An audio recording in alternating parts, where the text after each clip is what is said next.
Are you trying to lose a lot of weight? You got to eat more calories first to make that happen in a more permanent way. Watch this. Our first caller is Shannon from California. Shannon, what's going on? How can we help you? Hey, thank you for taking my call. I appreciate it. Yeah, no problem. So I have a two-part question, but firstly, I've been wondering about how to eat properly in a surplus. I'm kind of trying to work up the nerve to reverse diet. And if I'm metabolically adapted, do I eat my surplus of what it should be to build muscle? Or, let's say I maintain 1,400 calories a day. If I bump that to 1,600, am I actually going to build muscle? Or do I need to work my way all the way up to 2,500 so that my body, can kind of make the other systems more efficient and then start building muscle? Does that make sense? Yeah. Okay. So a couple things when you go into a surplus. So you want to go, a surplus is going to be quite individual. So you want to kind of figure out what your maintenance is. If you know your maintenance is 1,400 calories, a 200 calorie bump from there is a safe place to go. Now, there's two things to understand with calories, or at least with how many calories your metabolism will burn. You have a range with your current lean body mass in terms of calories burned. So, think of it this way, your current lean body mass could burn, and I'm going to just make up some numbers, between 1,400 calories a day and 1,700 calories a day without adding any additional lean body mass. Now, what determines if you go lower or higher? Your lifestyle. So are you sending a muscle building signal? That makes a big difference. Do you have a lot of stress? That makes a big difference. How's your sleep? That makes a big difference. Hormones will make a big difference. So you can bump your calories and see no weight gain whatsoever. In fact, that's relatively common. I'd say about 50% of the people I work with, when I would increase their calories a little bit, they just would get more energy and they'd feel better, but we wouldn't see weight gain. Now, how do we turn that or get that to go into muscle? You have a great, effective, appropriate strength training routine. If we put you on a really, really good strength training routine, then you're sending this muscle building signal. So your body wants to build muscle. It's got extra calories now, and it's likely that it'll take those extra calories and build muscle, which then will, of course, speed up the metabolism even more, which then will lead to your ability to add even more calories from that point. Does that kind of make sense? Yeah. I just wasn't sure if I needed to get myself all the way up to 2,500 at maintenance, and then I would start seeing the results of the muscle building. Oh, I see. No, you'll start seeing results before that. Although I think that's a good goal, is to try and get yourself up to that. I mean, I think that's well. Go ahead. And that's sort of my following into my next question is, which I know you guys get this all the fucking time, but is fixing the metabolism always the first thing that you should do? Because I have 50 pounds to lose. I just had my third baby 7 months ago, so I can, it's time I can start doing some training. But it's the mental thing is so hard. I know you guys know that, getting from the idea of not cutting right away. So is there never really a case to cut right away so that I feel better about myself and then reverse diet once I've leaned out? First of all, we should address that. So you don't have a broken metabolism, right? Yeah, thanks. Your metabolism has adapted to what you've been doing. So it's not broken. Right.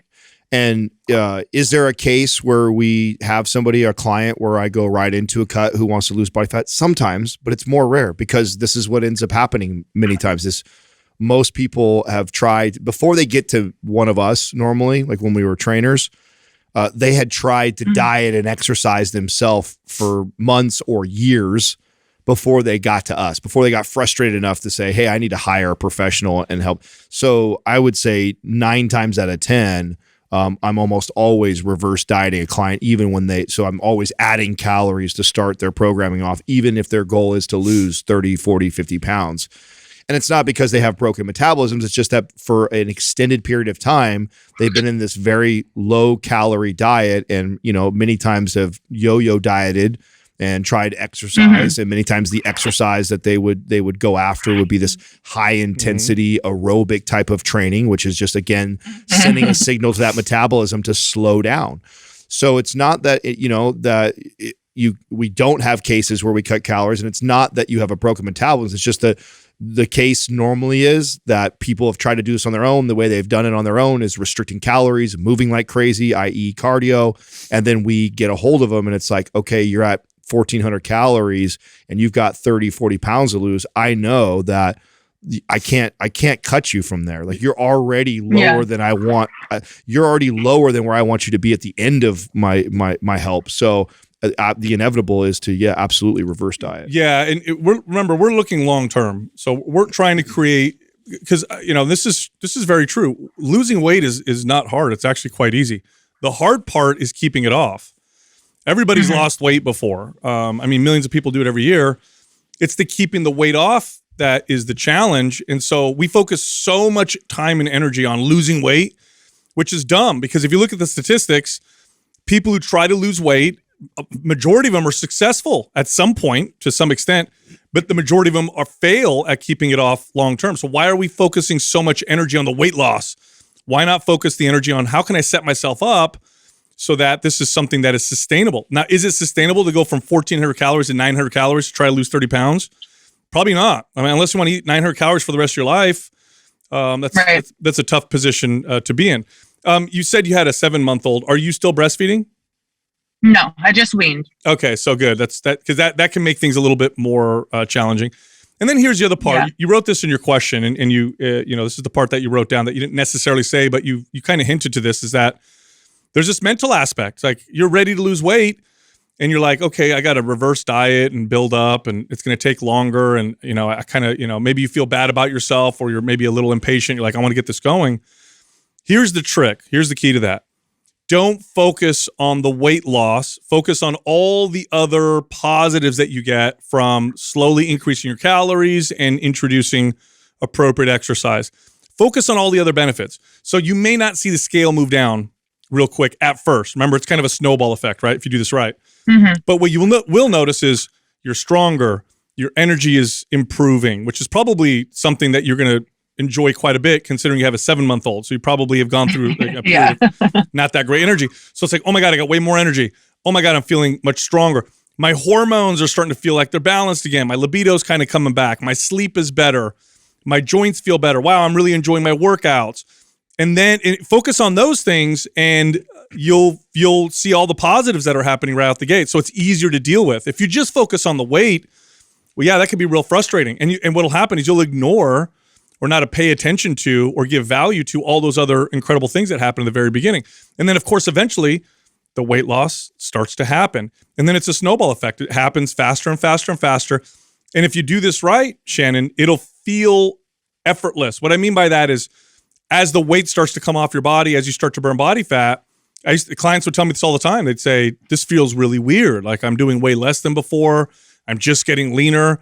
This is really crazy. And it's really crazy to them because they'd never experienced what it feels like to have your body working with you versus against you. So consider all that while you're doing this, because what you don't want to do, I'm sure you don't want to do this, right? Where you lose 50 pounds and then you keep it off for 6 months, then you gain it back, and then you lose it again, and you gain it back. And then over time, you end up, it becomes more and more challenging over time.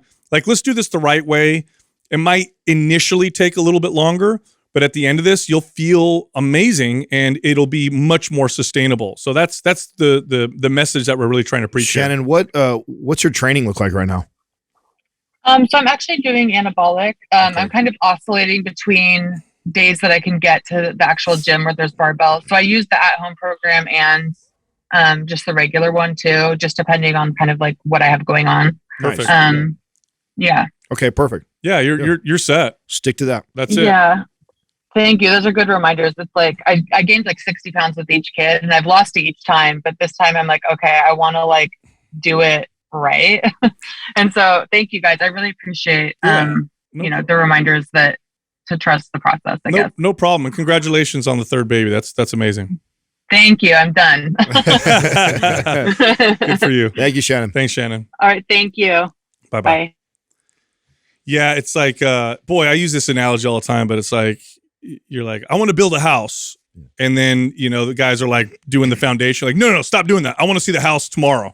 So like, okay, no foundation. We'll just put up some wood and some sheetrock and here's your house. And then, a storm comes by and your house is gone. So it's like, if you build the foundation right, you're going to have a long lasting structure. If you don't, it's going to, any storm's going to come by and blow it right down. Yeah, we just could get back to that delayed gratification. It's the work itself is what's going to carry you, and to do it right, you have the opportunity right now to do it the right way, which is going to be able to you're going to experience a whole new level of fitness that way versus getting immediate results where it's like I lost weight and it feels great, but now you're in that trap of that hamster wheel. Well, now it's going to come back. Now I got to hustle to get it off, and it's going to come back. Yep. And so why not just pull yourself out of that and really dedicate yourself to the right way? It's the mental aspect, man. That's so hard here. Always. Yeah. Always. I totally get it. Like, imagine, struggling with weight loss, having 30 to 50 pounds that you want to lose. You just want it gone.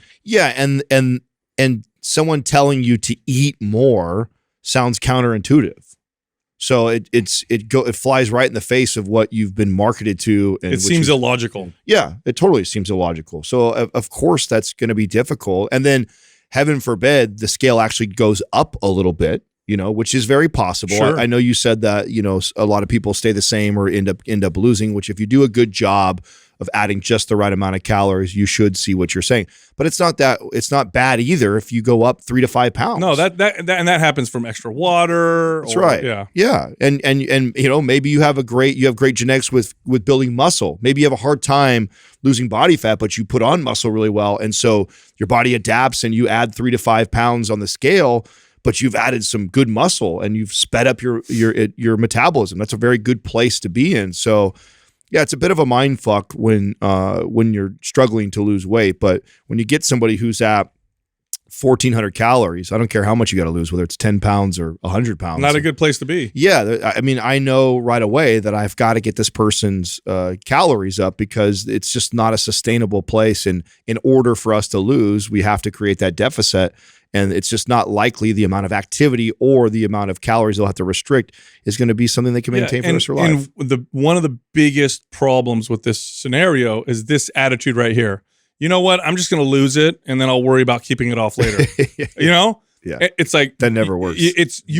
Forget that. You're not going to keep it off later. It's just not going to happen. So, thinking about how I'm going to fix it afterwards, you've already ruined it by going through this process the way you did, and you can't fix it afterwards. It doesn't work that way.